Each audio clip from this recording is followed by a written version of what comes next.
5వ అధ్యాయము 20వ వచనం.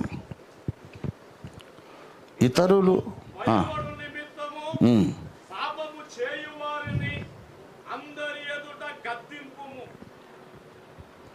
ఇతరులు భయపడాలన్నట. తప్పు చేసిన వాడిని మనం ఎలా డీల్ చేస్తామో దాన్ని చూసి మిగతా వాళ్ళకి ఏం కావాలి అది పర్ఫెక్ట్గా పుట్టిస్తారు. ఉచ్చబడిపిస్తా. ప్రవక్త మీద వ్యతిరేకంగా మాట్లాడితే ఇంత భయంకరంగా ఉంటుందా అని ఇది వాడిపిస్తాను అందరికీ. ఏ మేరా వాదా హై, దిస్ ఇస్ మై ప్రామిస్. ఓఫిరన్న చెప్పినటువంటి వాక్య మర్మాలు ఎవరు చెప్పలేదు. అన్న చాలా ప్రేమ గలవాడు. అవన్నీ కరెక్టే. ఇది కూడా ఉంది, ఈ కోణం కూడా ఉంది. ఓఫిరన్న ఇంకెవరికి అర్థం కాలేదు. రత్నకుమార్ ప్రభుదాస్ అయ్యండి, మా ప్రభుదాస్ రత్నకుమార్ రాలేదు కదా, మంచిర్యాల బాగలేడు కొంచెం. కాబట్టి దైవజనుడిలో ఉండే అన్ని కోణాలు నా లోపల ఉన్నాయి.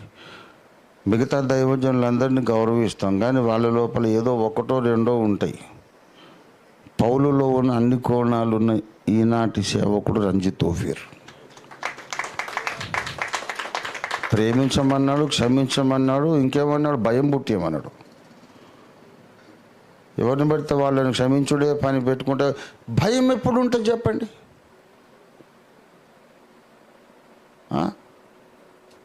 భయం ఉండాలంటే ఇక్కడ కోపం ఉండాలి, భయం ఉండాలంటే దండన ఉండాలి. మంచిది. సంఘం నుండి వెళ్ళిపోయిన వాళ్ళందరికీ నంబర్ మీద ఉన్నారు. వాళ్ళు నా తీర్పు అడిగాడు దేవుడు. దేవా నా తీర్పు ఇదని చెప్పా. నీ మీదకి ఎలాంటి నింద రాకుండా నా టైంలో నేను అమలు చేస్తానని నాకు మాట ఇచ్చాడు ఆయన. ఏం జరుగుతుందో చూడండి. దేఖ్తే రహో మజా. ఖేల్ అభి షురూ హువా హై. మంచి దేవుని స్తోత్రము.